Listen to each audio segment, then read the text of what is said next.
Okay, welcome to UTOKing with Gregg. I'm super excited today to be with Jill Nephew, who I'd seen in these spaces talk about natural intelligence. I listened to one of your podcasts a while ago. I was like, what is that?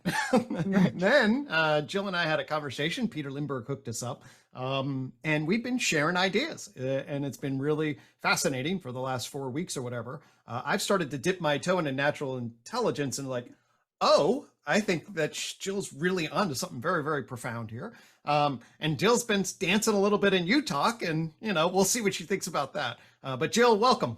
Thank you. Awesome. I'm really looking forward to this too. It's great to talk with you. Great to be here. So, well, why don't we just give the audience a chance to get to know you a little bit? Tell us a little bit about your journey into this space.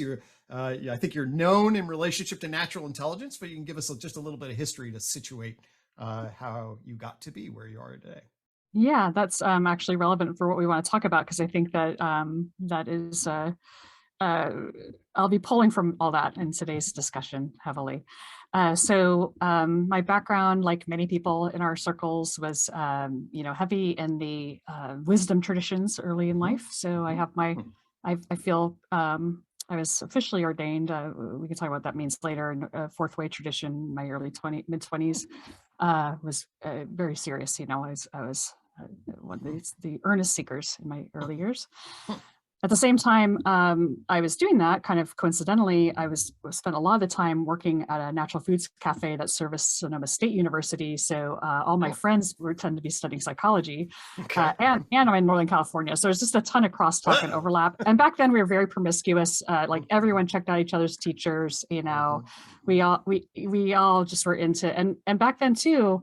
All the teachers would dialogue together. They would, there was a lot of combined talks. So a lot of what I'm seeing now was actually in a small way in that neighborhood was happening there as well. These kind of dialogues and cross traditions. So a lot of the problems I think that people are wrestling with today, or people were even wrestling with then, maybe articulated a slightly different way, but seriously the problem of transmission, the problem of how do you scale this stuff out? How do you deal with the fact that you're kind of in this subordinate model or this like teacher student role, but you want your students to somehow grow up in a way that is beyond, in some different way. So that's a lot there to wrestle with, which I don't think we're going to touch on here, but there's a lot to wrestle with there that I've been wrestling with for a long time.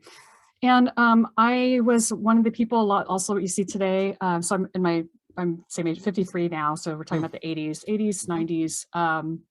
Just curious about everything I could find in terms of group stuff, and checked out all the different ways, encounter groups go back to the 70s. So you see, there was all kinds of weird stuff, always, check this out, check that out, try to make up your own. Like I did workshops. Scream therapy, huh? Whatever, therapy. Oh, I did all kinds of weird stuff. I ran one workshop, which was like kind of esoteric theater workship, where you would spend the entire evening at a cocktail party in character as yourself, like, so you had to be like have this uncanny version of yourself. That is kind of very much one of these advanced self-observation, actually, like have you caught yourself enough in the act where you can kind of impartially represent yourself very accurately, knowing that you're just doing it as an act, stuff like that.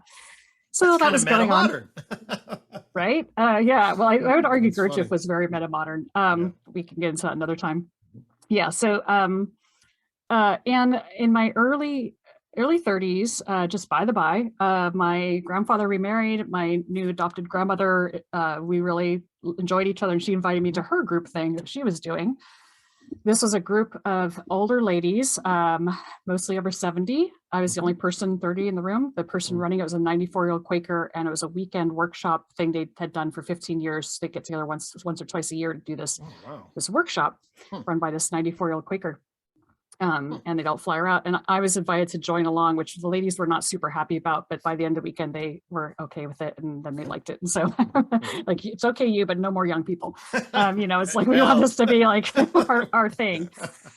So it was a huge window in, as you probably know, with like palliative psychology. Like if you look at ontology, the intersection of meaning making, psychology and ontology, cancer, basically end of life. There's a whole different way you approach people that are dealing with end of life. And so, that's a lens. You don't fix anybody in their 90s anymore. And most people in the room were lifelong therapists and had been through a lot. Like there are people in the room that are in Auschwitz and 40-year therapists. One woman was in Auschwitz herself. She was her and her sister survived, her parents didn't. Right. People in the room who had lost all three sons to wars. And it was, like, I mean, people had suffered. There's a blue baby part of the group, a woman who back in the day, there's something called a blue baby, which was this knowledge that the baby isn't like nurtured, held, kept warm. They would become like suicidal as babies. They turn blue. They stop breathing, and they call them blue babies. And it's like, it was just known that this baby isn't getting the fundamental mammal needs met, and they're just losing their will to live. And I'm watching these people process, we're all processing together. And this format run by this Quaker kind of blew my mind. And the reason I say it's a format by the Quaker is that she actually fell in love in her 90s and remarried and wanted to spend the rest of her years out in Massachusetts, where we were flying her in from to California. And so the group decided it would run itself, but we had all these seasoned therapists, and they started bringing in all of their methodologies and their processes, and the whole group blew up. Yeah. Yeah. So right. So it didn't, the processes they had learned in therapy weren't working in the same way that this other process is working. And when I saw that, and it was really sad. So they stopped meeting. We tried a couple times, and I saw what was going on, and I thought, what is going on with that format? And so that was so I feel like I got, and I now can say what that was, and I'm sure we'll get time, but I was like, that's something special, and I got to figure out what to do with that. So I spent 8 years thinking about what to do with it. In 2009, quit my job to try to put it in a bottle and figure out how can I have other people have the experience I had. And so when I was in those groups, I felt like I said it was like water. Like I felt like I was missing so fundamental. It was like water. I was getting water, and I didn't even know I was missing water. And the other thing I'd say at the time is it was like I was climbing up Everest, and I could have finally the bird's eye view of life. And what I said was like, just listening to the ordinary stories of the people around me about their ordinary lives, not trying, only intention was to, they're, led through this, what we now consider natural intelligence process, where you'd be given an open question, go off alone for maybe 45 minutes to reflect on your own life, bring back art, expression, collage it in, and you just be listening and getting these lenses into people's life, very ordinary, and that's it, move on. There's nothing to fix now, right? Because this is like we're not there anymore. We're just being with it as it is. So, the old age is enlightenment at gunpoint, right? So people are really being with the existential givens in this very clean way. And I was like, these are the stories I need to hear, because these are the people around me. This is what's actually happening here. This is like waking up in the Matrix. Like I am in media land where I'm hearing stories of what life is. And now these are the people on the ground that I see at the grocery store. This is what's really going on in their heads. And oh my God, I don't even know what's going on in other people's heads for real around me here. And I am completely ungrounded, and I'm in the ether. I'm a spiritual blah, blah, I'm just up here. And I need this. I need to know what life's actually like on this planet right now from the people around me. And that is, what I called at the time, like wisdom. Like this is I'm starving for it. Okay. I know I'm starving for it. And so when I quit my job later to go do the thing away. I'll just go ahead. pause here for a second. Yeah. So I know a major feature of natural intelligence is to free ourselves from the parasites of thought. Yeah, yeah. Right. Yeah. So this is an early experience of that. You right. encounter this whereby there's a contrast between the presencing of some authentic awareness that is afforded here in and of itself that you gain contact with, and then you see the world apart from that, and it's just like, oh my God, there's a fundamental difference in the realness and the wisdom of this presencing relative to the world that we're in.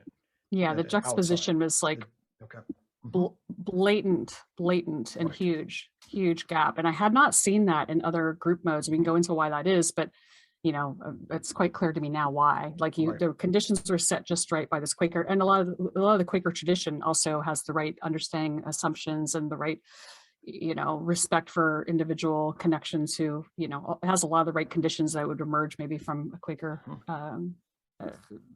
practice. But anyway, that was the huge juxtaposition. And so I quit my job many years later, 2009, to start this project to try to solve that problem. I wanted to figure out what that was and disseminate it to the world. And then why don't we pause there? we can pick up from there later, but that was the beginning of Inqwire, and that was the beginning of everything followed from that need and what I learned along the way. Right. But then in the interim, the other crosscut of my life is kind of my professional life. So I wasn't a professional meditation teacher, a professional wisdom teacher, whatever they call them, you know, wisdom person. I didn't want to go that direction. I now can kind of see why, but I think that I was really locked onto this wisdom thing. Like whenever I felt like I was listening to somebody, I'd be like, oh, sorry, I'm 25 and I have so much more to learn from you than you have to learn from me. I just couldn't get that I had anything to teach anybody. Even, you know, I really struggled with that. So I thought, well, I'm not gonna I don't know what to do yet with this idea that I've learned something from my teacher. I don't know what to do with that yet. So that's a whole nother thing.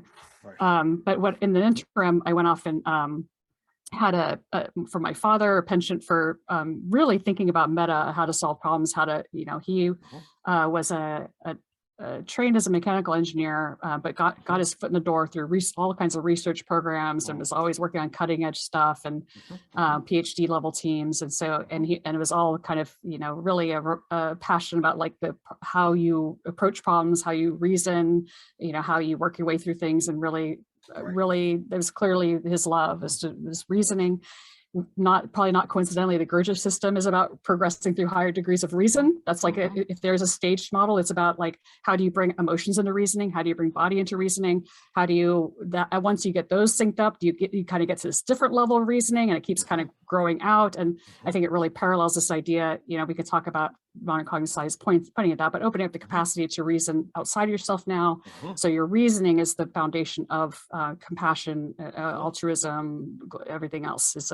It's a growing ability of higher degrees of reasoning. We'll make a plug in there to UTOK, because the insight around UTOK starts with justification, which is a close cousin of reason. So right. And that was one thing I thought would be interesting for us to dive into. I don't know if we'll get here this time, but anyway, we'll just that word versus make that word content. Yeah, definitely. There's that to do.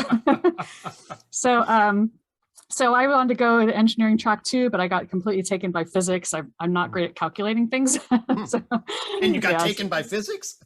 Yeah, because actually, well, this might be relevant later. You don't do a lot of calculating in physics. You do a lot of imagining, and people don't realize that. The calculating is for the engineers. So I remember my dad, I remember one meeting I had my dad, you know, he died when I was young. It was before I went on my career later. But when I was first starting my career thinking I was gonna be an engineer, I'm like, he's like, Jill, you have to be able to compute things. You know, I'm like, I can't get the right answer. I get all the right concepts, right? I'm top of the class in concepts. So I remember I went to study physics, and I remember that actually I did one graduate course in applied differential geometry for people that want to work on general relativity. And the teacher said, okay, you losers, like for this one homework problem, you have to get out your calculator and calculate a number of, you know, as a square capacitor problem. We're going to start with the unit list, all very abstract. But at the end, you're going to plug in some numbers and you're going to get the number. Oh, God. Whole class got it wrong. No one could get the number out right. And so that tells you something. There's a big difference between engineering and we all tried. You can't get the right number. Software saves you from that because it doesn't run when you get it wrong. So that's nice. Anyway, so I got very interested in passionately in love with the idea of physics, applied physics, and went into soft condensed matter physics. Soft condensed matter physics is, I'm pointing that out because it requires you to think in many different ways. So if people are aware of a particle wave duality, you know, that's kind of, everyone's heard that one.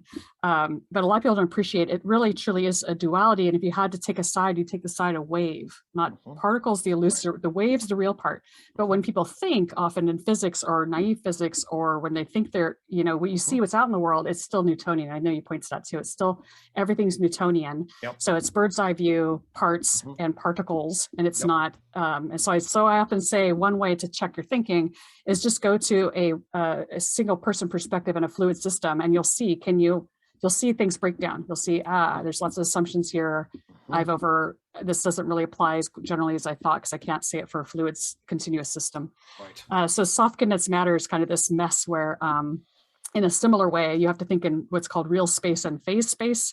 You have to consider like the strength of chemical bonds, which are very kind of Newtonian. And you also have to think of the strength of like the global inverse space, where everything global becomes local and everything local becomes global. So you have to like kind of do this inside out move where if you think in an inverse space, So if you well, the classic is like a sine wave goes on forever. Yep. A single wave goes on in real space forever, but in frequency space, it's just a single point. It's the Right. frequency. So you're doing this kind of like from global to local. So Oh, that kind of love that. move in your Fun fact. thinking, yeah, there's some moves you learn in physics, and you have to be able to switch. In soft condensed matter, you have to be able to think of the problem in both ways, and then Okay. figure out at what point do they one dominate or the other. So I was already thinking in this way, and then That's I went a tree into coin relation, by the way. Coin at the frequency and then tree at the hole. yeah. That's what Anyway. I'm saying. That's what I'm saying. I think you have a lot of the gestalts there, and so maybe walking through this journey, we'll start to. That's really cool. It's going to be this nonlinear light up process. Right. I No, think I'm our just discussion. popping in. It's like, Yeah, oh my God, I exactly. can connect to that point. Yeah. I think that's right. And one thing. So let me back up and tell now a little storytelling about this. I realized this also in my reflection preparing for this call. I get into a lot of back and forth in the liminal web with people, and probably people in general, anyone outside of that have experienced the academy, have experienced sciences, that I tend to defend science a lot stronger than anybody else. Like I'm just, and a lot of people see that kind of almost misguided or delusional that I take such a strong stand for science. And so I feel like this is an important story to get out there, which is that I did some reflecting on that. I thought, Jill, you are really making an error here to assume that everyone's had the same science experience you had. Like I sought out a very specific experience in the sciences that most people didn't have. Yep. And so the crosscut was, first I was going to do physics, which is very abstract and deals with unknown. And then not only that, I looked for a program where I could do undergraduate research, and I ended up at Santa Cruz. And Santa Cruz has an open door policy when I visited that program, where all the professors keep their door open. You can walk in anytime and talk to them about anything. Then Santa Cruz moved to this other building that had all this common space. And I know Jill Edelman talks about this, the quality of spaces instead of tubes. So they were very aware of this bringing back the commons, kind of the wisdom commons of physics. So much so that like as an undergrad, the reverse started happening. I walked in the hall and a professor, like a well-known professor working on some very advanced topic, and later in life would be like, do you have a minute? Pull me in his office and can I try to explain this to you? Because of that because they articulate it comes out. Yeah, it comes out through the explaining. And I was either trying to catch up, and he's just trying to explain it to me. Yep. And this is also an environment where I remember I just started out learning physics. And you work through things sequentially, and the problems with the way you learn it is revealed later. Yep. So I were starting electricity and magnetism, and I said, this isn't right, because I can imagine in this case it's not right. So I went to my professor, I said, if Einstein came up with this, or whoever came up with this, it's wrong. I said, this is wrong. And he just, when you do that, you get handed the chalk. You don't get told, no, how could you be right and Einstein be wrong? You just have to say, I've got a problem here that's not likely, but I don't know what else to do with this. Right. And the chalk. So I'd walk through my thing, like, so you have this problem with a solenoid, and like this term wasn't handled that case, and you have this time problem. You'd be like, oh, right, does Einstein realize that? And we're going to learn that in the next chapter. Like, okay, great. So I actually had the sense that my thinking might just advance things. And this actually started when I was at my community college. I was a high school dropout. I went to community college, and I took my first physics class at community college. We were learning the slinkies and the springs, and the slinkies and the springs. And I was like, so there's standing waves on a string and the slinky, compression waves on the slinky. So I went to my teacher. I'm like, what about if you have a transverse wave on a slinky? Like it connects them together. Right. Like, what about that case? And she says, oh, I don't think anyone's ever thought about that. I'm like, how's it possible no one's thought about that? I'm in a world where people don't think about things. Like I didn't even know that about science, that like there's all these things people have never thought about. Like I've always in this frame of like science just tells you we know everything and what we know. There's like edges of our knowledge and gaps. And so she said, try it out. So I remember like just hammering with the math I knew, and then with this like 8-page paper that I worked on of like, how far can I get with this? And here's how it all breaks down. And I don't have the math for this. And I don't know how to conceptualize this part. And it really gave me that first taste of like the whole end to end of how the sausage is made, of like, I need math to try to articulate my ideas, which is what I hear you struggling with. You're like, that's what it's for. Right. Yeah. I had my calculus in my first year in physics, and then I left that. That's not the right tools. I never returned to that. And I'm jealous of that in some ways, but I developed my own language. But the thing is that, we're going to come back to this, but one thing you learn if you go through the whole arc of it, it's a grad school, and you start doing all the applied physics I've done, where you go now in graduate school. I did biophysics and and climate science. Right. And those are earth science, basically. And those are both systems where, they're real systems, right? Sure. They're real world systems. Most of science is done in closed systems. And that's the other thing I was going to point out. People do not appreciate that when people say anything, like anything about science, if there's anything to put into words, it's because the system is fully constrained in a certain way with certain assumptions, and you have to bring all that in. And you know that, like, a real scientist reads the procedures, the methodology, like how did you set it up? Because I'm going to see where you screwed up setting it up. And if you screwed up the way you set it up, I don't care what you say anymore, because you screwed up. That's not the right system. The whole structure, and therefore everything that's going to follow. Yeah. But people that consume science that don't understand that about science accidentally, no matter how rigorous they are, they're creating pseudoscience because they don't know how to do that reasoning to say, let me see exactly the context where this is relevant and make sure I'm not violating anything by putting it into another context.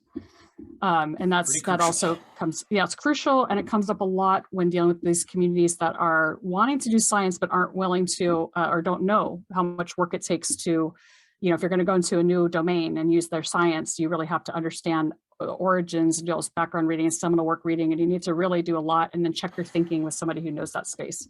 Like you really, there's a whole arc of work you need to do before you can adopt a science that is more work than I think people imagine.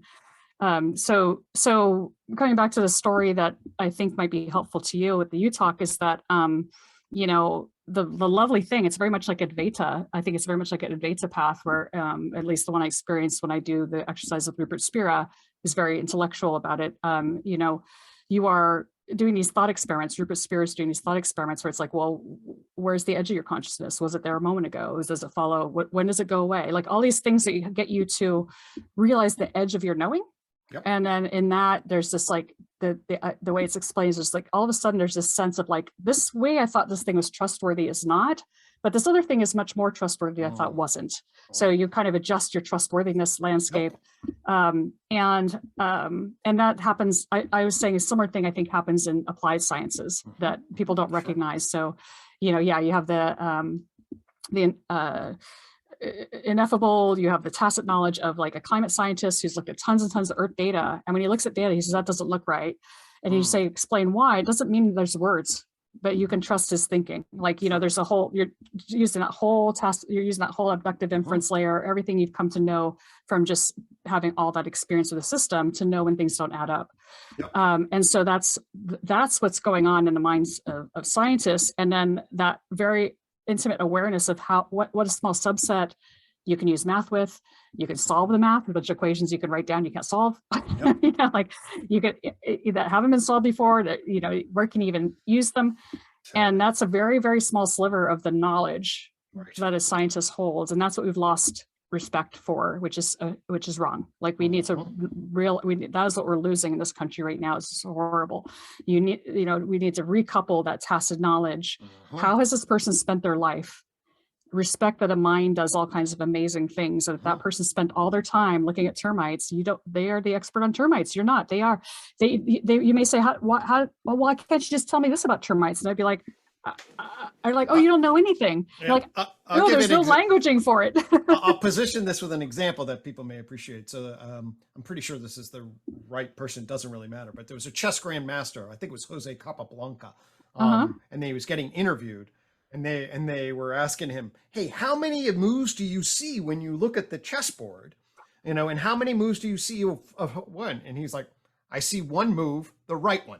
Right, exactly. So he can't tell you, it's like he can't break it up anymore in any propositional knowledge. He just sees the gestalt of the chessboard, and all of that tacit knowledge is brought to bear at a gestalt structure. And it's like you move the pawn to king 4, and that's the end of it. It's like, so that's I see one move, the right one. Exactly. It's an interesting way to capture this kind of knowledge. So yeah, and this just came up. I was just talking to Ari in the Air, if you know his podcast, and we were talking about paragliding several times. Yeah, awesome. I'm still catching up. I didn't realize everyone's been on there. I got to listen to everybody now there. So a lot of people I want to listen to there. But yeah, that experience with the paragliding is very much like that. It's 3D chess with the sky. It's invisible. And then that's also where you get a tremendous amount. So I also started paragliding at 24. I spent more of my life paragliding than not. So I have that layer where I understand the power of this non-languageable layer and how it's running now invisible simulations. So if you even tell me, what do I see? I'd be like, it's invisible first off, so we've got that going against us.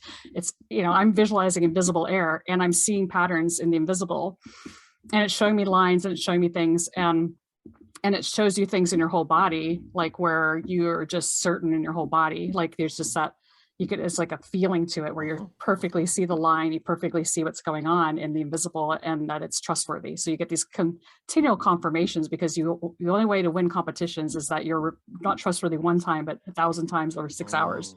You're continually to have the right map, and you're competing against maps. So I think it's such a wonderful sport to think about, like and then you think, oh my God, I'm so ingenious, I'm a human, I can figure all this out. And then every bird's better than you. So the brain this big, like follow them. If you see a bird, it's like, follow the bird. Yeah, the bird. What are you doing? I'm going to follow you. I'm not going to follow you. I'm going to follow the bird. Intelligence, right? Exactly. Absolutely. You're living it, and you're designed for it. So we all follow birds over people. I have lots of stories of like, there I was, and I saw a bird. Yes. We're just going to follow that bird. Lovely. Yeah. So I think that just anchoring back to that, I did a long run with trying out being a scientist, also realizing the community doesn't, there's all these problems with the academy, which I relate to, all the problems people complain about, I've experienced. And also kind of always point out, so I got that golden time with the physicists, so I felt like, that's how I want the whole academy to work. And I know you talk about the deficit of like how psychology in the clinical, in some areas of psychology, or maybe in the entire field, I think you've said that, they don't even see that interested at that level. They're still, they're kind of in the pragmatics, and then we know that there's also a missing model altogether of like no mechanism in psychiatry of the biological model, like where, I've seen that there's, I don't know if you know this, but the hearing, Gail, no, who is it? I'm going to forget now. It's Agnes's Jacket, the author of that person in that book written, which is written by a woman who's very interested in first person accounts of psychosis, went crazy listening to them, then went on and got a PhD, and kind of contrasts what she learned from people that had direct experience at the academy. She had mentioned that, I don't know if it's still out there, but there's this check made out to the American Psychiatric Association for $3,000 or something. Like, if you can show a mechanism, of the biological hypothesis of the chemical imbalance model, we'll give you this check, because they're basically saying, if it does have a biological mechanism, it'll be in neurology or endocrinology, or, it'll be in neuroscience, because that's where it belongs. If there's a mechanism, if there's not a mechanism. So they're really kind of pushing that kind of common sense reasoning there. Yeah. Well, so certainly, yes. So the beauty of physics, and I've always appreciated physics, in my estimation, essentially, obviously I'd be really interested at some point to talk to you about the edges of physics, dark energy, dark matter, these kinds of notions. But there's the foundational core, obviously, what happens with the Enlightenment is the foundational core of a knowledge system around matter and motion, and then the growth in relationship to that. And you get an ontology and an epistemology, at least within that system, that gives us, as far as I'm concerned, a transcendent realist picture of the universe. We'll see if aliens would agree with us. But for me, then that's like, okay. And that's super exciting. There is, I love psycho. Yeah, go ahead. Oh, I do. Well, I would like to drill down on that, since that was one of the points I wanted to bring up. If this is the time, but do you want to finish your point about psychology before? No, I love psychology, but when there's a tremendously profound contrast at the level of ontological specificity in my field. That's the issue. Well, I think that yes, and I think that physics also isn't isn't scot-free. That's what I was trying to point out, is the culture I got to experience, not the field. So I have this I got to see something kind of working, but still being held back by unexamined assumptions. And this is where, if we want to go full circle, okay, so we have to come back to the transcendent realism point. So we'll click on that. But what I wanted to kind of point out was that what I see being uneven. So we haven't gotten there yet. But what Inqwire tried to explicate through open-ended question forms, things that access tacit knowledge, access to this, the languaging around that, what came out of that project, was what seems like almost a complete calculus of reason, and these 12 dimensions of reason. And if you take those 12 dimensions of reason, you can, and the questions associated with them, you could actually use them to interrogate the sciences and show, like what I just showed, just this is the reasoning that's missing. And when you talk about the enlightenment gap, the way I formulate that is that the way to show this is through counterfactual reasoning. Okay. Thought experiments are counterfactual. Like, well, Sure. so, what about this and what about that? Those are counterfactual. It's not, let's talk about what is.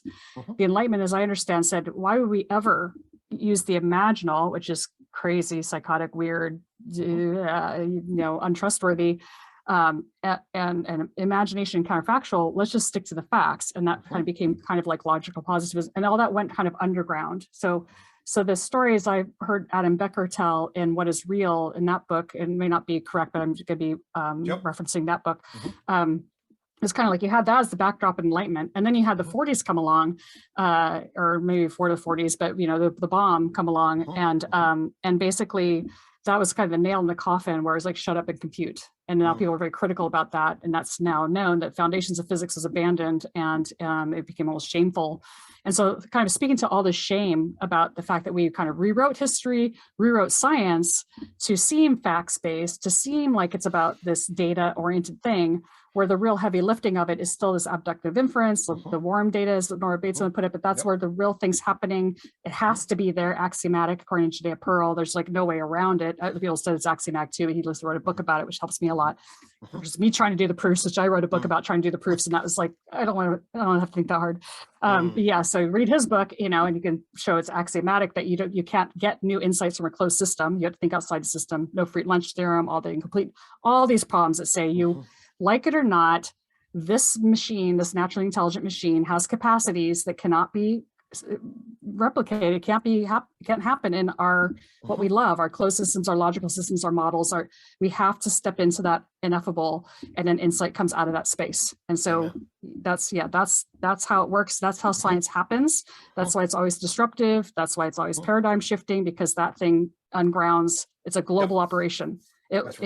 That global local thing, the models tend to be often reified as parts, and then the insights happen in another space that has this redo the whole thing potentially. So it's a dangerous game, and a lot of the scientific endeavor in the academy isn't really set up to support those disruptions, right? People have to die. The reverse.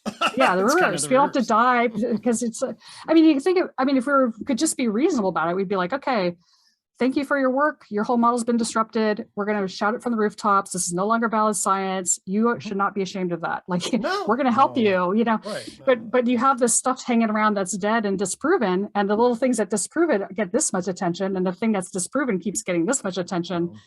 And this is a huge problem we have right now. Once you get an institutional inertia, the momentum of an institutional inertia structure, and the way in which that the current institutional system operates is really troublesome, especially how much upgrading to our operating system we actually need. So exactly. It is a real big engineering problem. Yeah. It's like we need to scrap everything, get rid of the parasites, and find our natural intelligence path. Yeah, pretty much, right? And that's what they told me. Like, when I quit to do this job, I have a lot of respect for the academy. I know that's full of people that think really hard about things. They do think deeply about things. They don't get to express all they know. I've had people in psychology come take me aside in conferences and say, thank you for writing this book. I was going to write a book, all this stuff. Someday, hopefully I will too, but I was telling her I was going to put all this in a book. And she said, thank you for writing this. It would be the end of my career to write this stuff up. Like, I can't come out and say these things. And then when I started the project, I went to UCSF psychiatry, because at the time they're the leaders of, they were doing a bunch of work on computer technology and the psyche, right? So they're the ones that are kind of thinking about that and positive psychology. So I presented to them and I said, what should I do? And they said, I said, first off, and this is another thing that's important about this project, is that I came at it like an engineer. And I haven't talked about that yet, but my professional history was building these large computer systems, just like my dad, and solvers and planners, and basically building artificial brains to solve big, hard problems for people. And in that role, I'm very comfortable saying, you're the one who has the tacit knowledge, not me. I think that that's another thing that the liminal web doesn't do very well, is like, I am just, if I come on an insight, if I have a hunch about something after thinking about this long, it's quite likely that hunch is right. Like those are cool. but go find somebody who stared it down for 20 years, see what happened to them, see what like, see what they wrote about it, see what people said about what they said, like so that became like my methodology was like, I already know I'm an engineer, I'm looking for designs, I'm going to the people that know the stuff, and I'm going to use those principles to try to build a machine to reproduce this thing I experienced with the Quakers and distribute it to the world. And so, that mindset is, very different from, say, like, oh, I think there's something there, so I'm going to continue to invest in my insight, right? So I have a lot of respect for people that, understand, like, that's why I see a lot of parallel in our work is that, that you aren't just saying, hey, I have an idea, you're like, I'm going to try to go dive as deep as I can, and I'm going to be humble about I'm pulling from this, and I'm pulling from this, and I'm pulling from this, and I want you to see this together. And because where else can I do it but here? And so that's what the feedback I got from when I consulted with the psychiatrist at UCSF. Said, build what you're going to build outside the academy. You will never get anywhere here. It's going to take too long. And I'd come with my list, like, do you have a list of these? Do you have a taxonomy for this? I'm like, I need these categorizations. I need a list of these things. If I'm going to build this machine, this is my list. And they say, we aren't asking those questions back to my undergrad. Like, that's not our research agenda, So they're like, make up your own and have us study it. So I had to kind of just do this, try to make my methodology transparent, present back to the academy, which I've done, and make it hopefully good enough someday that it can match back up with their rigor, but I couldn't do it inside the academy. And I think that you're empathize with that. Yeah. Although so we're I maintain my professor job, but my passion in my life ended up basically now people don't know what the hell to do with me. We'll put it that way. Yeah, I think I relate to that too. Yeah. So so you're that's just probably good enough of me kind of downloading. Yeah. So then, one thing I will have you say, because you make a nice analogy with climate science. Okay, like I think you said something along the lines of, do we understand the whole climate? No. Okay, but there are things we do understand that we can do. And you jump off that from in the meta crisis. Can you say a little bit about that? Oh, yeah, that's a good point. Yeah, thank you.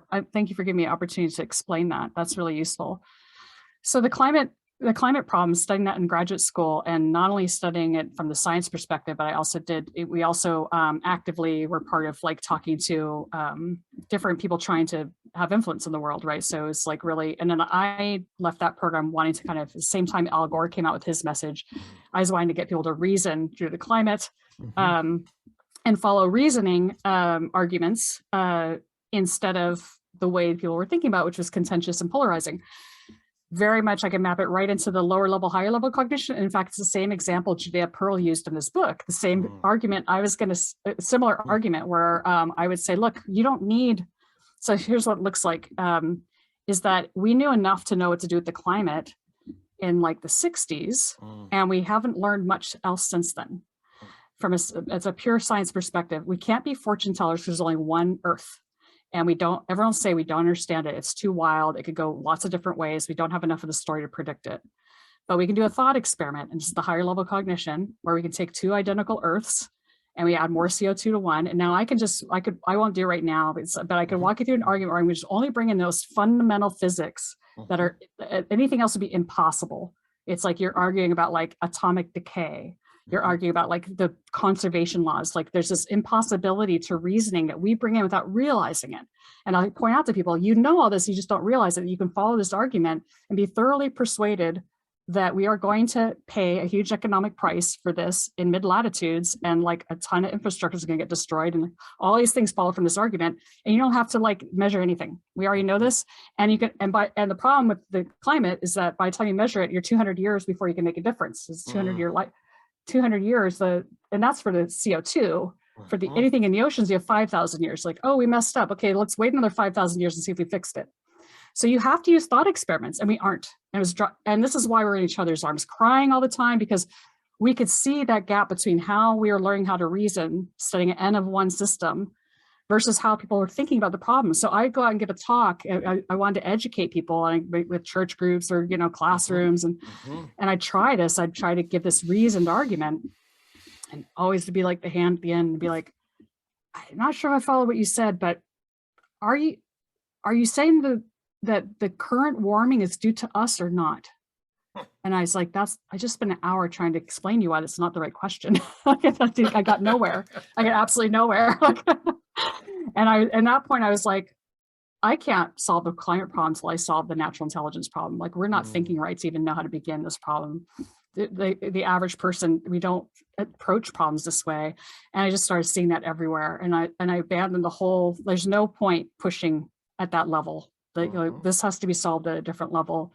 And that also fed into this project. Sure. Eventually when I started seeing all these pieces getting together, I'm like, good, this is going to get at that. Because I'm like, until we can get people to think differently, no one's going to be asking the right questions. No one's going to be able to do the right simulations to see so clearly what follows by this reasoning.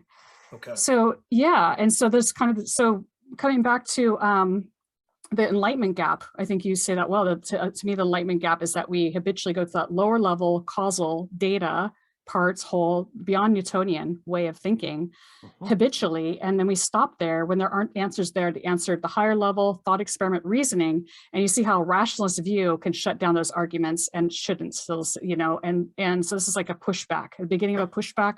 It's what Judea Pearls thinks is happening as a causal revolution. Like, he's starting to see people waking up to this. I feel like I'm seeing it too. Like, we're starting to wake up to it now. So I think this next century hopefully will be a lot better than the last one. We really got to clean up the last century. So I think all that's coming online. And then I want to make one more thing. I realized I wanted to fill in that double click on thing. Please. That I feel like you might be an aha for you. And then I think just take it wherever you want to go. But the last little aha thing maybe might be to look at the calculus of variation, like Leibniz work. Yeah, so basically that was the insight that you can do God's eye view Newtonian physics, where you say, let's just figure out all the forces and every point in space and calculate. Or you can do this wild thing that Leibniz came up with of, we're only going to look at the neighborhood around a point, of one little point, and that little point of reference will have a state that is going to somehow magically be a perfect mirror of the whole universe. And if we just interrogate that, do the math on that scalar, not vectors across all space, but pick a point of reference and then do a certain kind of math on that, we actually implicitly construct the whole world around us such that we get a better answer. And that is how most of physics is done. It's not done. They abandon bird's eye. It's done through calculus of variations. That's the Hamiltonian. That's like the, all the normal ways you think about is it's done. Physics moved on.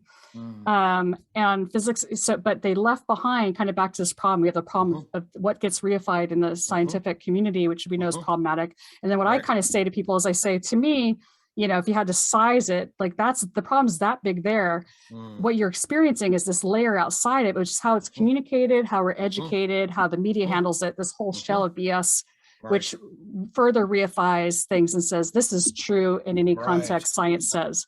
And it's like, you're being completely indoctrinated with BS. And if you actually go to do the science, you'll get underneath those layers eventually. It gets this under Tootsie Roll, unless you're in an unfortunate field. And there are some that stop at statistics, because statistics doesn't ground. Statistics blocks that. So if you only way you know is through statistics, and Judea Pearl points this out too, like you've got a real problem with statistics that you can kind of start to get there at Bayesian, but you don't fully get there because Bayesian also doesn't allow for all kinds of dynamics that, that are, doesn't allow for polyadic, doesn't allow for feedback, doesn't allow for what you're talking to Kurt Jumangal talking about, like non-commutator and all kinds of systemic, all different ways of things can relate can't be even captured through statistics in a Bayesian way. So you're still just, you're just, curve fitting. And the modern AIs that we're dealing with are just doing that on steroids. And so they'll never be able to explain themselves because they don't have the explanatory machinery that we have, which is that when we go to that layer, that natural intelligence layer, that ineffable layer, it's ineffable, but it makes sense. And it makes sense, and this is what I'm arguing, because of these impossibilities, that we know things we don't know we know that are incredibly powerful about continuity, conservation, uniqueness, this common sense stuff we know. If you're trying to write programs to do it, they blow up. Like they're incredibly huge. They're global optimization. They're incredibly hard to get a system to simulate everything right.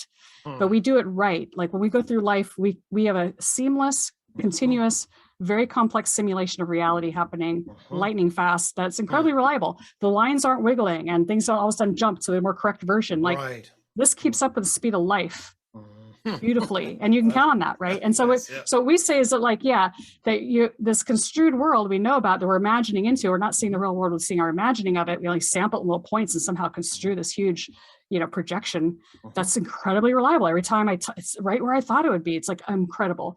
So that same machinery we can tap into much simpler problems that we think are much harder because we're blocking ourselves by formulating it in ways that don't hit that layer. They can't tap into that framework because they're stuck in the statistical or they're stuck in the factual, and they don't hit that. So that's the natural intelligence promise is to, hey, we've got untapped potential that we've been blocking ourselves. And that's such a huge amount of potential that we reverse the problem. So it's back to what you originally asked me. In climate science, we say we don't understand the climate. We know it's our CO2 making a difference. It's out of our tailpipes that we dug up from under the ground. If we stop doing that, we'll stop this source of change that is clearly a problem. And I say the same thing, that we already know we're doing this huge thing to block our natural intelligence that makes us crazy, that we can't situate things, that we get caught in all kinds of processes because we can't tap into the thing that will simplify, clarify, allow for insight, allow for us to return to a consistent, quiet, livable simulation of reality. Like, we can't get back to that. And so if we remove that, I'm saying that that is a necessary condition for a sane world, because this other thing's insane and might even be sufficient. And that's where I talk about the meta crisis. Like, until we do that, it might even be sufficient, because all kinds of other things will emerge from it. Because if if you're walking around trying to ski downhill with the blindfold, first thing, remove the blindfold and see what this thing can do, Right. Yeah. All right. That's beautiful. All right. So we're going to deconstruct a little bit. Okay. Yeah. All right. So there's a fundamental, system available to us for sense making, natural intelligence. Right. We have so tell me a little bit about how we corrupt this natural system via, parasitic process, or give me a frame for what is happening to the system. Right. How are we corrupting this system? How can we point to it and be like, oh my God, this is how we're corrupting it, and this is how we can remove these parasites and get more the clean core operating system, if you want to call it that, or whatever. Right. So the idea, and this is also backed up through the Johnson Laird emotional, like his model of that there's this interesting thing that people are kind of hyper rational when you think they'd be irrational. So I know that's right in your wheelhouse, because Beck had their rationality problem, and this is kind of the opposite of that. The idea is that for something to be parasitic, it would have to be kind of in this closed loop cycle, and then and that if that has a negative valence, then you could actually have a feedback where you start a downward spiral. Maybe reciprocal narrowing. I mean, another way to think about it, but basically people just say it. They're like, oh, I'm spiraling. I'm like, I'm like, and you can call feel that it, a neurotic loop, or it can whatever. Yeah, you call it neurotic loop. So lots of people sense that's what's going on. You're going around circles, you're ruminating, turning around circles. So basically, the idea is that in the lower level logical system that we're familiar with, if you follow the causality of that loop, this is what Johnson Laird say, each step is reasonable. Like, I'm washing my hands because I might get a disease, and now I've touched something, and now I might also get a disease, so I need to go wash my hands, and I touched something, and I go wash my hands. That is all true. If you wash your hands, you're less likely to get a disease. Oh, you just touched something, you're more likely to get a disease. Go wash your hands, you're likely to get a disease. Your life will be better because you won't get a disease. You won't get a disease, your life will be better. And then you have to stop a person and be like, is that your whole life? And they're like, what? And so it's right away, this calmo is like, how do you get people out of the loop?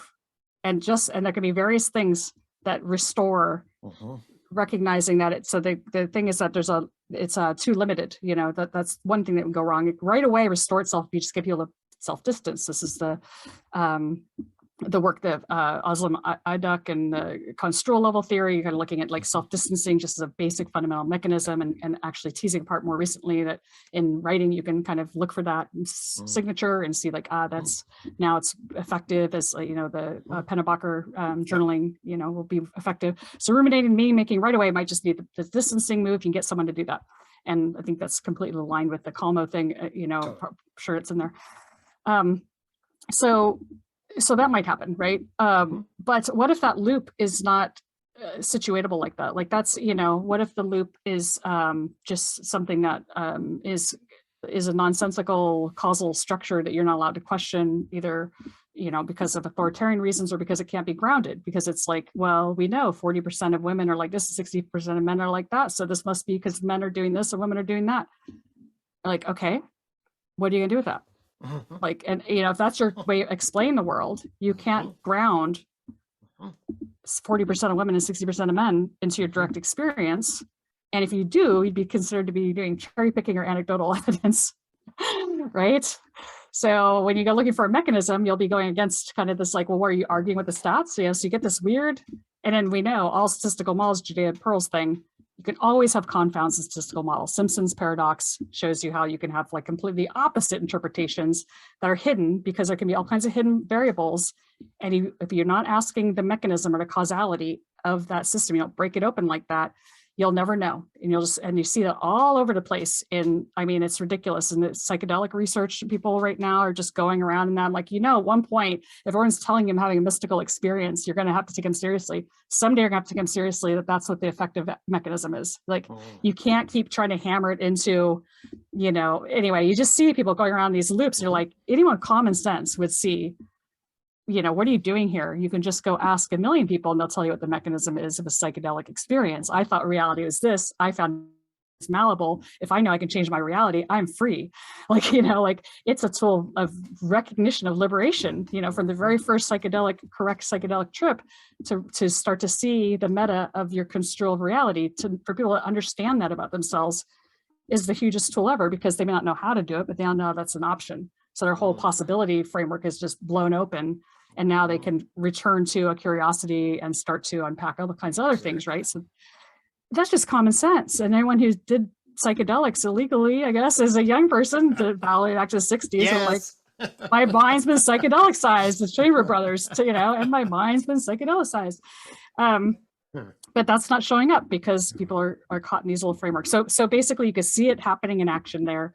Other factors, so one thing that is important to realize is that we have models, we create models all the time, they get reified and they work really well. And then they have like this kind of hysteresis, like you go into a new environment, you're still using that model. So at that point, that model might already be parasitic and confabulatory, you just haven't realized it yet. This always worked. Why does it not work here? People always love when I talk all the time. Like, why am I? You're in a culture that wants you to shut up. Like, oh, it took me a while to figure that out. Why is everyone looking at me? So you got this little hysteresis. Your model doesn't work anymore, and then you eventually figure that out. And the thing I think that people miss is that, for one thing, time.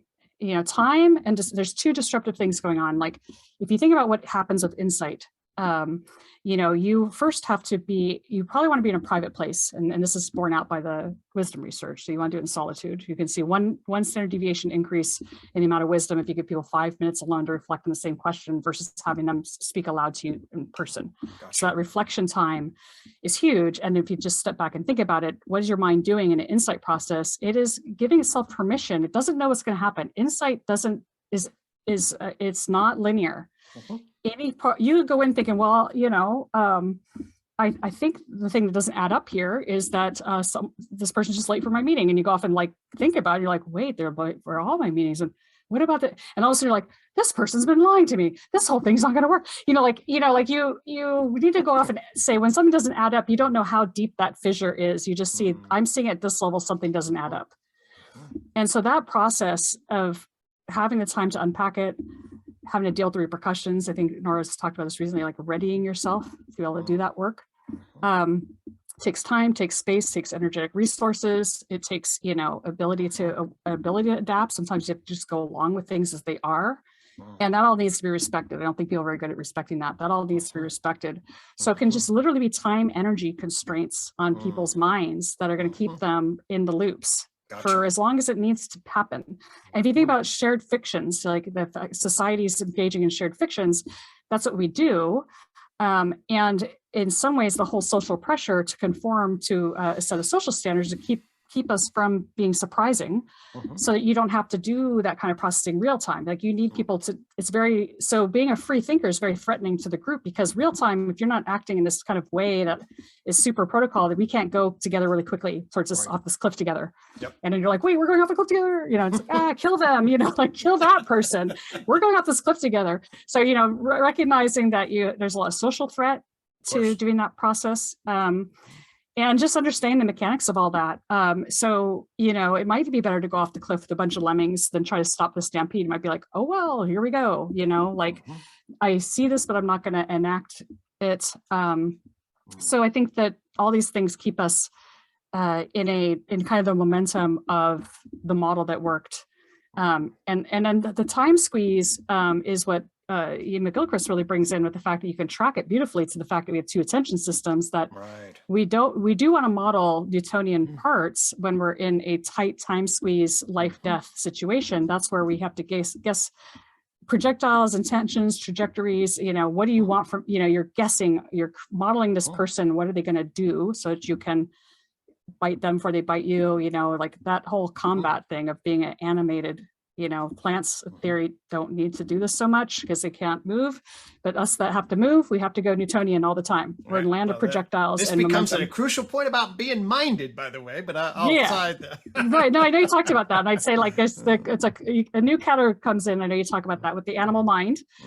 From the plant mind, which may have much more than the animal mind. So it's like if movement's one of your options, now you have new things you can model. It opens up a whole nother world. Yeah, and then I was speculating also, like, let's say you're truly solitary cat, or maybe even an octopus is a better example. So you don't have a social context. Well, you don't worry about social context. You're never a part of a greater whole, but just about everything else, has this little bit of sense of like, I am with us. So there's a we here, but you may not need we for some animals. You may just we not be a useful abstraction. So you have the different ways the minds learn to what they have to model in order to live, and that's what we kind of are calling natural intelligence. The machinery you get. As being you. And then also that humility of like, we only got human machinery, there could be things we can't imagine that would bring in better machinery. All the people hiding our socks and sending to other dimensions that are sharing our space. No, sorry, I'm just giving around the aliens. The invisible aliens are smarter than us doing stuff. Is it your sense then that the modern condition is overloading us with parasitic process in a way that historically, was the oral indigenous period then much less likely to be? Do you look out at the modern world and be like, oh my God, it's the modern world is fusing us with parasitic process? How do you think about it in relationship to what modern society is doing relative to sort of a pre-modern state? Do you frame it in that terms at all? I've been trying to understand from first principles because I'm not an anthropologist. I don't have a large body of knowledge to speculate on. So I've been playing around with that a lot recently, thinking I have a couple things, which is that, as social animals, right, there's definitely times when we want to all say the most important thing is to get the elephant, and we're all going to kill the elephant. And then we're all like charged up, like, we're all going to do this together. We're going to do this thing. And that the shared fiction matters and you don't question it. It's just like full on. And we become this super scary, super super predator pack animal that is in that Newtonian mode, war, like that's definitely something we have to be able to do. And then what I've speculated on is maybe that has been well balanced with the, in our previous days, maybe, there was enough time fireside, maybe fire really helped us out, like maybe the two couldn't have existed without each other actually, because we've been too crazy. But, the time around when we invented fire, the idea of like, we all have to huddle around this thing to stay warm and we're not going anywhere. There's nothing really to do, but just be warm and cook our food. That's all we're doing right now is being warm. And we're kind of being hypnotized by the fire. And like, this is maybe gave us that spaciousness to start to deconstruct together and maybe address some of the shared fiction, bring things up, have space for that. I mean, that's how I'd imagine would be the restorative, healthy thing would be the collective natural intelligence have to come back on and start to deconstruct those shared fictions, say, I was thinking, or I've got this hard question because like, it seems like the elephants are dying off and I'm not sure what we're going to do about that. Because you should notice it took us like 3 days to get that one. It used to take 1 day. It's like, yeah, what are we going to do about that? What are we going to do about that? It's like, maybe we're not elephant hunters anymore. Whoa, we're all just going to be staring that down, So there might've been like that. It's totally speculative. There might've been that kind of way that we needed both parts to counterbalance each other. But I think we're obviously measurably in Western culture anemic for the spaces that allow for the natural collective intelligence to happen. If we measure the outcome as wisdom, this is Igor Grossman and others doing the studies showing that you can measure by their measures of wisdom, differences across culture, and people can kind of sense it too. That Americans and also our perspective stuff are much more foreground, background versus Asian cultures. That said, I do think the same way, anytime you can get someone's attention system trapped in either hemisphere, so I think you can be trapped the other way too, where you do not articulate things. You stay in, say, an effective frame where you just always like, how does that feel? How's that feel? How's that feel? How's that feel? Your senses, don't think about it. Like, you don't conceptualize it, stay only in your senses. You also can trap someone's attention where they can't actually move forward in their natural intelligence. So I wouldn't say, you have to be careful that I wouldn't say just always having background versus foreground attention means you're going to win. It's that it's the natural intelligence is based on the context, having the fluidity as we're designed, as Ian Chris points out, we're designed to be able to one side can suppress the other, so we're designed to be completely fixated and obsessed and and we're designed to be completely blown out and downloading at source, whatever, open and move between them. A constructive opponent process between these two modes is what it is that's going to afford the most flexible, adaptive, complex landscaping that would be available.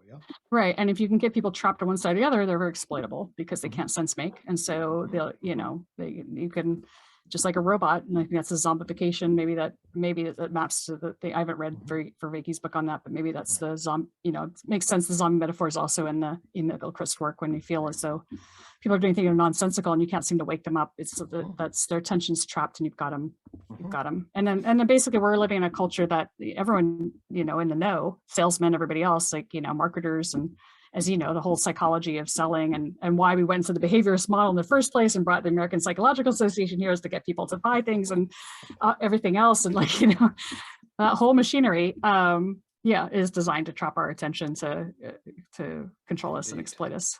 So this restoration move is of using, so we're saying the special thing is the open-ended inquiry, because what it can do is it's a little V, like no matter what the thing is that your attention's trapped on, the part, whatever that thing is, you can articulate, conceptualize it if you can. Give it, distance enough that it becomes a, I, it, I, thou, whatever you want to call it. You have a relationship to it. Once you've got that, now you can start to categorize it into something that affords itself to inquiry, and then you start to use a special kind of inquiry form, which you see happens naturally in therapy. This place we see these forms a lot. Other places, interview questions, memoir writers, and you get to start to bring back the sense making that will naturally reveal the emptiness of it. Buddhist concept of every concept, it will reveal its emptiness. It might reveal its emptiness through dissolving, knowing it's nonsense, or it might reveal its emptiness because you'll start to see, as you do with Inqwire, that everything's processes and everything in a living system is kind of mutable on certain time scales, and that's made it's a transient that has emerged through the whole complex of processes that make it up. So there's nothing there other than everything else, and that's things made up of everything else, and that thing's made up of everything else, and you start to realize you're in this kind of network of emptiness that's very meaningful and rich, and yet there's nothing ever anywhere. so you don't get stuck up on it. It's like it's tubes, not balls. You're just sliding through frames and perspectives, like you slide through life, constructing this fluid simulation. Yeah. Yes. Amen. Yeah. There we go.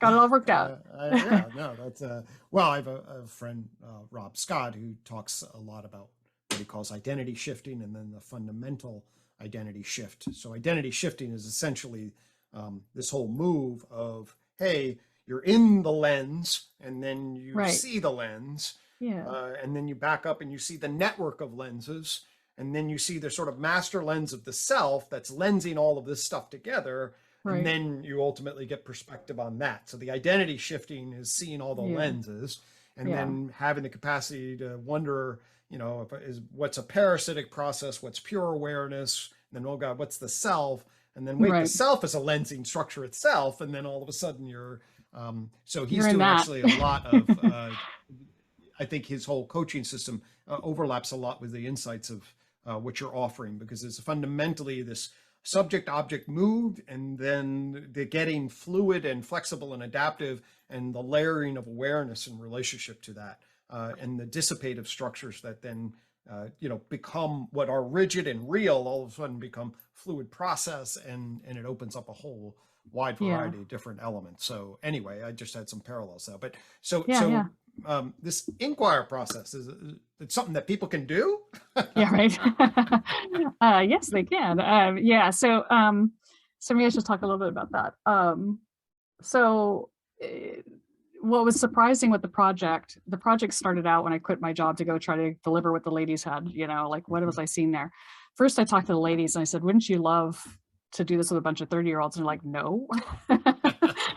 And I got to read up on what, everybody knows, that people are not looking to expand their social network when they're dealing with existential givens towards the end of life, and they're not having that hunger anymore. And it's like, just like, oh, so I have that to figure out. So I'm like, oh, how about it's a software system. Have you ever wanted to write your memoirs? And most people I talked to said, oh yeah, I'd love to, I've always wanted to, but I haven't. Why is that? And I kept hearing I'm not a writer. I don't know who to give them to. So the original idea is, well, why don't I think I can build, I know what I can build. I've been building for a long time, been an engineer for a long time. I think I can build a pretty good interview system to make it easier for you. And then I could put that on the internet, and I could find people to give your memoir to. That would be helpful. And I kind of just do this kind of wisdom exchange idea of let me just, anyone think probably engineering, right? I can build tools, and then I can match people that may want to hear your words because they're going through something similar. And wouldn't that be lovely? Someone's like, yeah, that'd be great.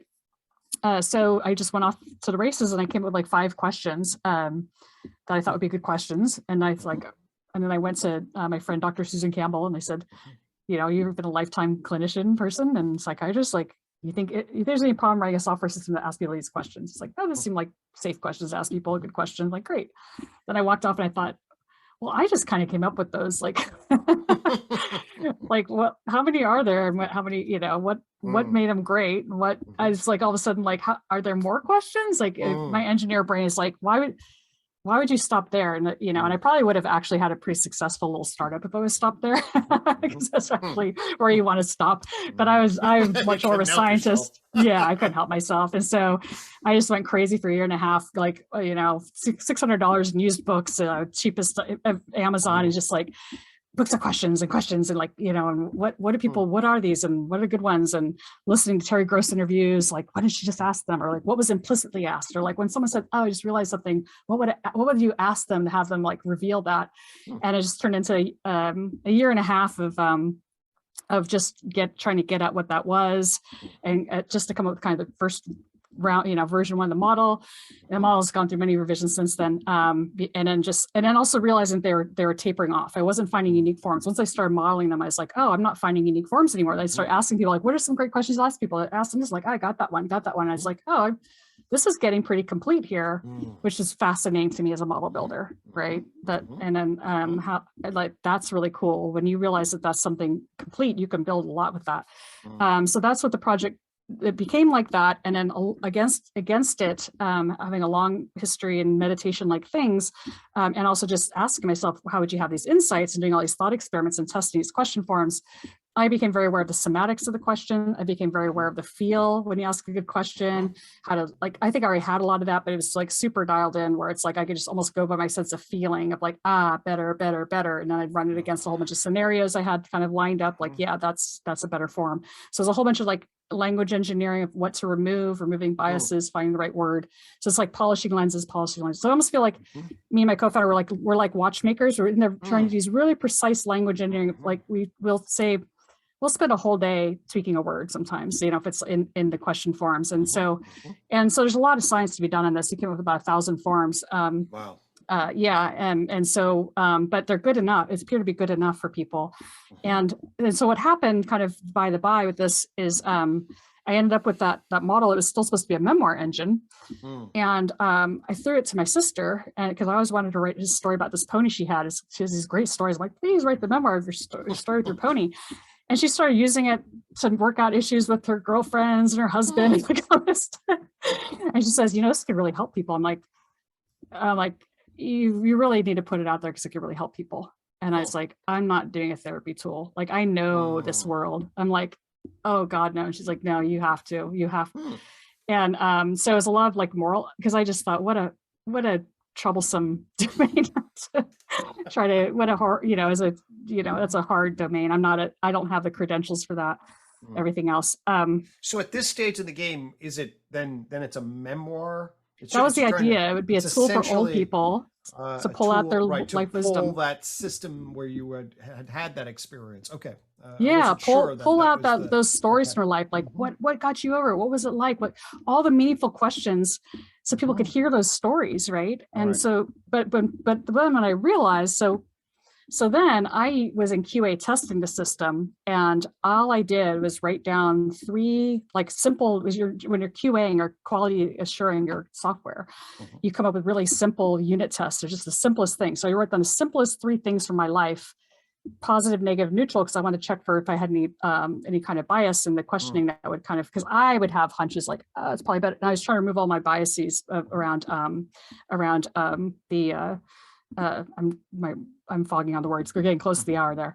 My brain's starting to fade. So anyway, I just ran my own life, 36 aspects, all the categories systematically, where I could see every collision and every 20 minutes or so, I'd have this like insight, like cathartic cry. I have to step away from the QA. I'm going as fast as I can. I'm not trying to have insights. My mind's just doing it. And it's just saying, and the quality of the insights I talk about in the whole series, we're not going to go into here, but it's because when you build an artificial system and you get even that simple, you get over an associative bias and you start to see all these overgeneralizations you have. And they in themselves are these parasitic processes in a sense, because they're unrecognized ways you think the world works. Like, oh, I always knew I was unattractive and had a big nose. That was one of my things. My dad has a very big nose. My mom said, you have your father's nose. And I'd be like, I'm not only like have a grotesque nose, I'm delusional that I don't see it, and so I'm a delusional person with a grotesque feature I can't see, and then later in life, I'm like, Mom, okay, I see it, but no, I mean, my nose is fine. Like, but you still have this weird thing, when you're a kid, Totally. you're like, everything sticks in the wrong way. Mhm. So you just kind of see these are everywhere. And so there's low hanging fruit.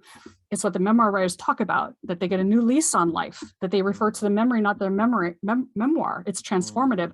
So people were saying to me, you've totally changed. And I could feel it. I was like, this has done so then I was really like, oh my gosh, this is even bigger than I thought. This capability of mixing technology and this way of kind of laying down these breadcrumbs in your psyche so that you can see all that dissonance and how the dissonance isn't troublesome. It's relieving. You're like, usually just those things are still true in context. They're just not so big.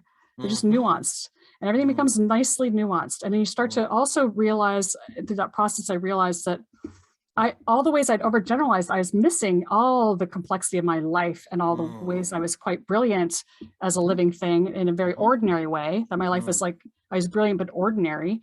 And that like I second guessing my brain was how I was creating a lot of unnecessary suffering, and all the ways I was doing that. And you see it everywhere, this wall of psychological armchair, like you're being this, you're this kind of person, you got this kind of behavior, this kind of personality. All that stuff was just like tormenting me. I accumulated tons of it through my 30s. I was just walking around with all this self-judgment that was kind of trying to be helpful. And I almost thought about writing a book of like, I think people got onto this is self-help as self-abuse. Like that was a lot of the quality of it, of like, and all that just started getting stripped away. And my life just felt very ordinary, coherent, like, finite and embedded and manageable, so that I could see past it and really feel open to life. I could see that openness to life. Like I've got enough energy now that I can just like move on. Like it all felt very big and vast when you're overgeneralizing here and overgeneralizing there. And it all just starts to get very like, very ordinary. You wake up from all those dreams. So when people talk about waking up, I'm like, from what to what? There's like thousands of awakenings. There are all these little awakenings all over the place. And, and maybe there's some global stuff that's kind of cool, of like that kind of finiteness feel, of like manageable feel. It's very relieving, and that restored confidence in yourself, the limitation of that part of your mind that's going to second guess you versus the vastness of the part of you that knows, like restoring that kind of faith in yourself. All that was happening. And yeah, so basically that kind of cinched the deal on this thing becoming also a personal growth tool.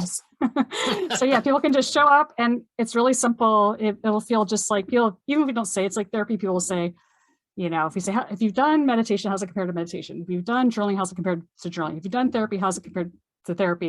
And people just say like, this is therapy. They're just like, this is obviously therapy. So that, if you'll wonder what it feels like, it's like being asked this kind of open questions. But the added benefit of doing it with a software system, which I only realized much later, also working with it, is that when people ask you questions, they can't pull them from anywhere. There's a thousand forms, right? They're thinking along with you. They're modeling your life. And when they ask you a question, it's not out of the blue. You're always thinking, why would their mind go there? Why would you ask that?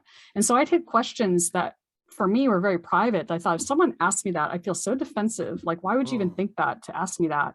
That I wouldn't want to answer honestly. But with the software, it's super obvious. It's like, here's the menu. Oh, that one, like, and you can kind of have, it's much safer. And so this whole idea of like resistance and people not wanting to look at things, like there's been a lot of emergent understanding of like how much more compassion we could bring to this growth process, that people they want to have insights, they want to see things, they want to see the low-hanging fruit, they want to do it privately, they will not react poorly to it. But the caveat that we teach is that you have this beautiful mechanism that seems to be very reliable, which is your curiosity. Your curiosity will tell you when you're ready. If you're not feeling curious, don't do it, and hold that ground. Like, just wait, because that's a trustable instinct. So we try to you go from a bother, something's bothering you, and you might be like, oh, it bothers me, I don't want to go there. And then just wait. As you look around, when your brain thinks it's manageable, you're going to get this drive all of a sudden say, you know what is that? What is that? Like you can't. So trusting that arc, trusting yourself, that also came out from this process of being able to do things in solitude, is that no one's interfering with that. It's very easy for you to keep tuning into that. Yeah. Yeah. So in terms of like, where do you feel like it is in terms of its development? Is the system, are you still developing the system? Is the system ready to lay out? Is it how to translate it at a large scale? Where are you in terms of the? Oh yeah, it's people can go use it. And how it's worked is that because it's so incredibly private, for many years, we really just thought this is helpful, let's just people have at it. But we knew it was hard to use too. And so, we really wanted to democratize it. And I think we tried to do that too fast. So we were like, you could get this for pennies. It's so slow. We send you a question, like in terms of technology, here's a question, go think about it for an hour. It's like, we get sort of 100,000 people on a $5 server. It's like, it's not like YouTube, right? So scaling is not a problem. But what we realized is a problem is that that there's a lot actually still training that get people blocked on this process. And so we've slowed it down to where we only are making it available with people that we know are getting a full training and really staying in the loop with them and really talking to them. So we're really generous with our time, making sure they don't get stuck, because our goal right now is to make sure, like, people will say, oh, that was great. But then we start looking at the logs, like, well, all you really did was journal. Like, you didn't really get in there. Like, there's no way you got to see this, and this possibility. So now if we can be in relationship to the first 1,000 users, we can keep in dialogue with like, well, not what specifically you're working on, but how far, what kind of things you've been doing. Are you wanting to maybe do this bigger thing and try to coach people through, really big deliverables, and just watch them through that. So that's the idea. And then once we have that, hopefully that community can support others and we can democratize from there. That, because it's not actually that hard. It's like a lot of things, like I said, there's things get in the way. It's like windsurfing. Once you get it, or riding a bike, once you get it, you got it. But you need that kind of initial investment to get people back in it. And once they get it, so I think a lot of people could just coach each other. It's just moves you got to learn. Yeah. Yeah. And so, that's ready to go. And then we're putting out a book of all the forms.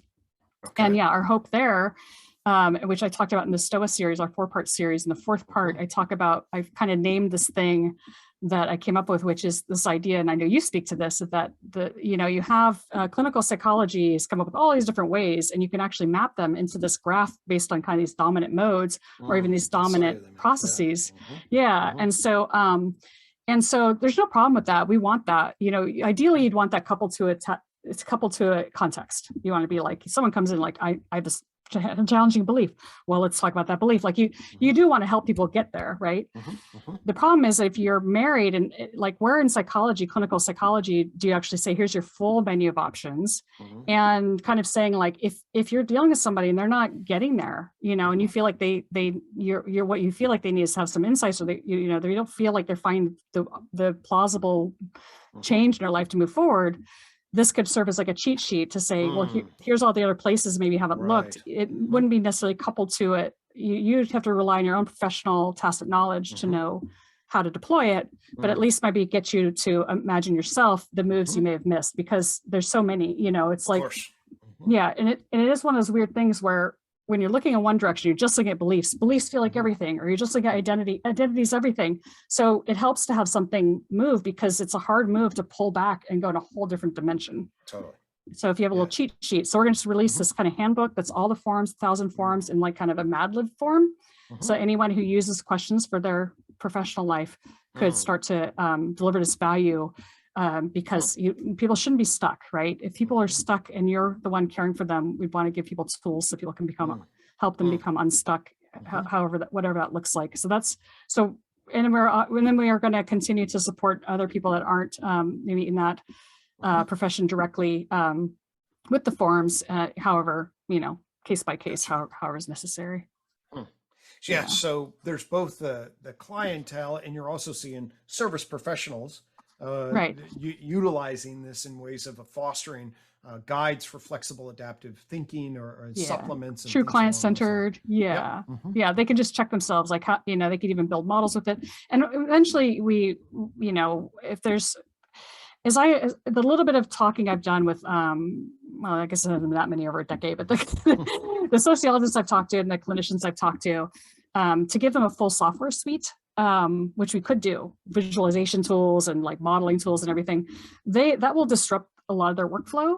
And so I think kind of the book is the first entryway, because I think that's the idea is you can just go offline and you can kind of get you familiar with it, at least see how that's working first before now log into the system, but there's a lot you could do with software as well to model people, to generate the questions dynamically and everything in a session or between sessions. So another thing, like we will be coming to market with soon, and this is another feedback I got, is some people work with homework, some don't, but in our perfect world, if we were in charge of redesigning all of, clinical psychology, we would say, is there a way you can do everything but this 5-minute reflective stuff in the session? So whatever that looks like, empathy, support, what if, whatever you do what you do.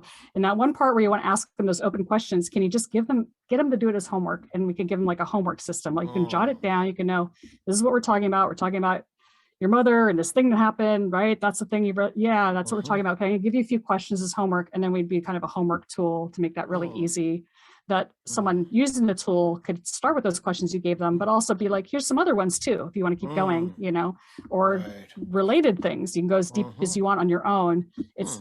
And people might be able to service a lot of it and then just cycle back in a week and just kind of re-up. Here's where I'm at. Here's what's up for me working with, so we've speculated that you can take an hour session down, maybe a 20-minute session even, and then, how that frees up a lot of resources. And then the person can use more than that 40 minutes. They can go for hours and hours as deep as they want to go in private, then check back and keep going in the iterative matter. All right. Yeah. Lovely. Okay. Thank you. So I mean, in turn, so I hear the book. Are you then trying to like seeing ways in which this can be, what I'm hearing then is that sort of the delivery model of it is being crafted now in terms of like, how do you onboard people, who you connect them with professionally, how do you deliver it to them so that then this product can be genuinely implemented in a wide variety of different domains? Is that fair? Yeah, that's kind of where we're at. And just figuring out where it fits in people's world. Like I know we've talked also, Daniel Thorson, I'm sure we both have had conversations with or seen different contexts. In his estimation, there's a lot of people that run retreat centers that have to do a lot of this unwilling psychological work. Like they'd rather be doing the spiritual stuff, but psychological stuff comes up. So that might be a good market too, is people that are trying to do these other experiences could have people go off alone with this tool. And because empathy fatigue, right, is a real problem with a lot of people, that having to actively listen, and whatnot. And so helping people deliver what they want to deliver and not have to do this part. So, as long as, again, we realize the only, thing we have to be careful with, to respect is that, people are treating mental health, mental illness, like they need to be the judge. We're not telling them how to do their job. We're just saying for an ordinary person, who is saying, I'm just trying to make sense of something. You've identified, it looks like you want to make sense of something. Do you want some good questions? There's that could, take care of a lot of time and resources so that people are freed up to handle the really intensive cases that they're trained to do. Well, it overlaps a lot with, in terms of, we talked a little bit, so central to UTOK or on the applied side is this thing called COM-MO, Yeah. And basically, and I don't have my license anymore. I voluntarily gave it up, in part because for me, it's unbelievably crucial to distill some of the core wisdom elements that really cut across the different perspectives. I think it also goes into other wisdom traditions outside, Eastern wisdom traditions. And essentially what we're talking about is a fundamental shift, to use a Rob Scott term, but a shift in perspective, a distancing metacognitive perspective, and a shift in the flexibility with which you then relate to these kinds of elements, and then to bring a questioning mindset that affords the capacity both to change the frame and then resonate with a particular type of frame, and to develop that capacity as opposed to getting trapped in that reciprocal looping parasitic structure is really foundationally crucial to this. Yeah, and just understand that whole pipeline that is describable. And that comes back to kind of like the science is in, like we could really go to town, if we had like just as deep as people want to go into like all the things that justify that this is how it works. And it's kind of like you see the same pattern over and over in you're already doing that work with the Calmo. And and we have a similar way of saying it, like we try to remove the things getting in the way. Now you're in the pipeline of sense making, which is like now your mind's ready to do the reflective thing and do the updating and whatnot. Yeah. And in some ways too, the questions can do a lot of heavy lifting, which is nice, which we kind of my co-founders, for years he would skip the Calmo step. I just let him use the software however he wants. And he's like, as soon as I can get anything articulated and start working with the questions, it kind of does that work. But more recently, he's been experimenting more. He's like, oh, this is kind of nice too. So but he's kind of, young people have a lot of energy. So I spent a lot of time in the Calmo. I'm like, I'm just going to hang out here. Yeah. Was there, so we covered a fair amount of ground. Were there anything definitely that you wanted to bring to this conversation coming in today that we didn't touch on? Well, I think that we touched on a lot of things. And I'd be curious also if there's things you want to come back to, but I think that there is some of this issue with, maybe there's not much to say about it. I think we pointed to it. I guess like I pointed a lot of things. I pointed to like, I'm going through my notes that there was a methodological split between maybe how both of us are dealing with, models and all this. And I see a lot of people, I feel like there's this unnatural contention I'm having right now with the liminal web with some players in particular that have this both and philosophy that like basically for me to say, there's a root generator and something's axiomatic and, kind of also defending, that you can't give that a color. You can't call me a name or give me a color or even give me a psychological diagnosis and shut this down. Like this is an argument. It's a reasoned argument. But the fact that I would say that the fact that I'd make such a claim almost is considered reductive. And I think that's something maybe I'll unpack with Layman more. He thought that was an interesting topic too, that I think we're in an interesting time right now. We need to understand, almost like I was talking about those two spaces of like global versus local. Reductive in process space is what we want. Reductive in part space is what we don't want. So reductive in process space means gravity. You got mass, we've got gravity. Don't have to worry about it anymore. You don't have to like recalibrate your scale every day. The earth doesn't change size. The gravitational constant doesn't change. That process is always there. That's not reductive. That's something we know. It's impossible for something to have mass, not gravity. That's an impossibility. So, and I think you also talked about the Tina principle. There's no other way. This is it. That's how that is important stuff. And if your model is like both and, or no, that's reductive, or like when Nora tries to make an argument, it's abductive inference, and people say, you're making it too black and white. You're not being nuanced enough. It's always wrong to be that black and white. They're being black and white. But yeah, like that's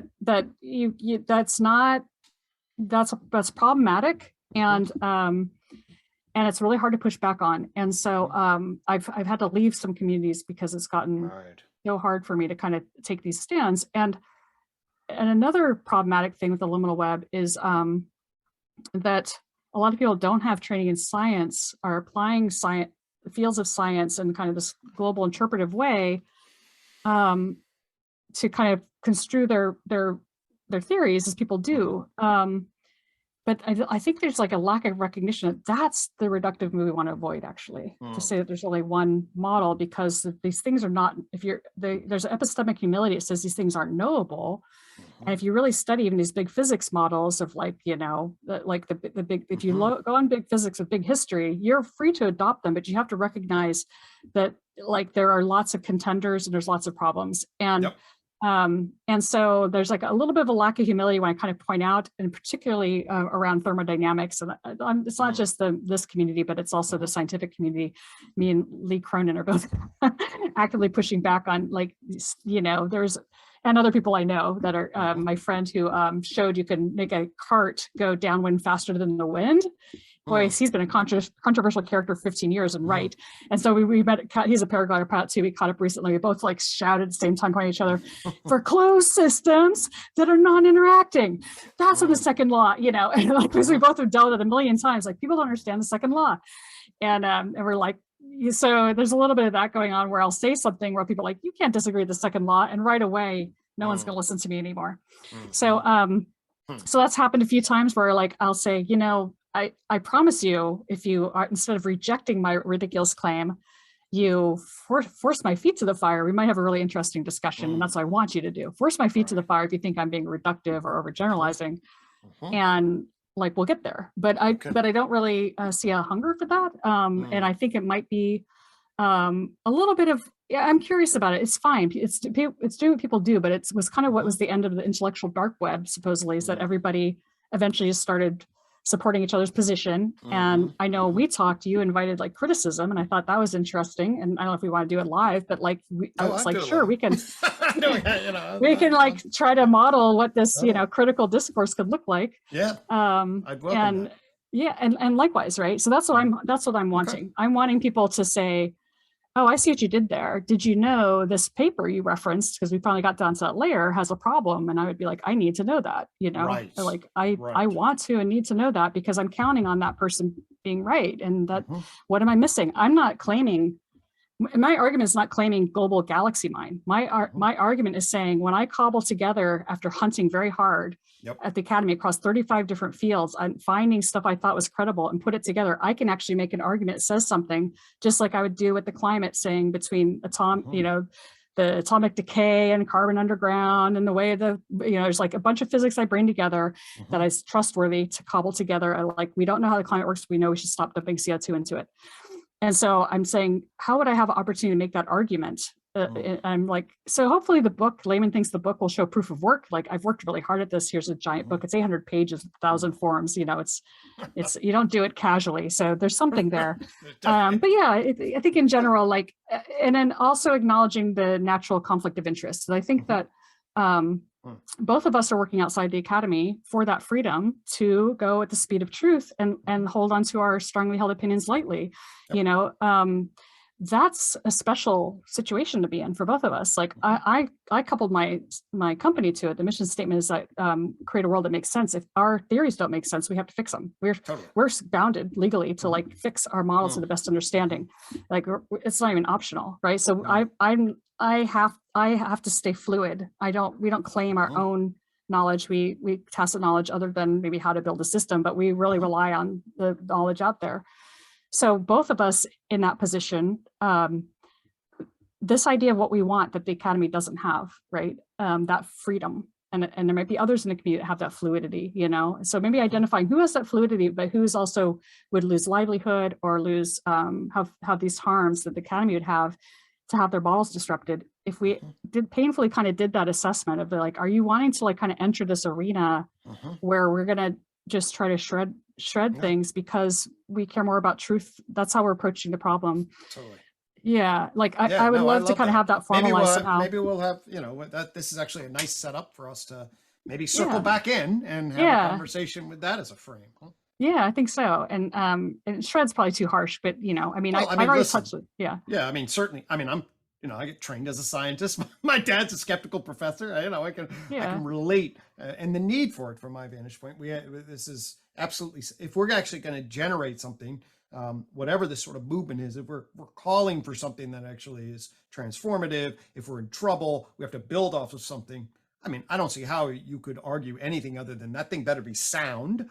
And then it's only going to become sound if there is a particular kind of critique brought to bear in relationship to it, not in a way Right. that is humiliating or shaming or ego-based, but Right. fundamentally curious about what is true and what is logically defensible, what's evidentiarily corresponding, what Right. is coherent in relationship, what is pragmatic. These are all lenses, and we better bring them, affirming them for those that have belief in a particular way, that listen, and then critiquing them in Yeah. a particular way, because that's the best way that you're going to evolve a particular kind of structure. Yeah, and I think that it's a way to keep the community alive. That's what living systems do, you know. So it's really almost inviting the pure intelligent, natural intelligence process over the social, right? So yeah, and it's hard. I mean, again, I think acknowledging the incentives that are in place. It's hard if you built your business around a model to change that model, right? Mhm. Things can be disruptive to our model, but we Of know as course. a company, and I think a lot of people are out there in this boat. We care more about the problem than our solution, and we're not going to put anything out there that's harming people. Like we'll just have to. It is what it is, you know. Like the world will grow, and I started this project thinking I'm just a, you know, I was gonna say brick in the wall, wrong analogy, like, you know, but I'd hope to be something that, you know, when you say stand on shoulders, I stand on shoulders of giants. Maybe I'll have a little bit of a contribution someone else can stand Right. on. Like that's the Right. best you can hope for, Right. you know. Yeah, and that's the ride I'm on. You know, maybe it'll be more than that, but I hope I can at least pull off that much. So Lovely. Well, we appreciate you sharing the ride that you've been on. It's been a thank you, fascinating ride to get to know, and I've certainly enjoyed and been enriched by the narrative and some degree of memoirs and the new insights thank that you. you've afforded. Likewise. So I appreciate Yeah, and that. I really enjoyed reading about your model and seeing like your mind work and all the similar places we've gone. And I know we could probably, you know, do a whole nother episode just on any one of those dimensions. There's still so much there. Yeah, so we'll circle Yeah. back and we'll Yeah. find that. But for now, how about we bring this to a close? And Sounds good. thank you so much Thank for you. Yeah. coming on and sharing your vision. We really appreciate it. Thank you. Have a great day.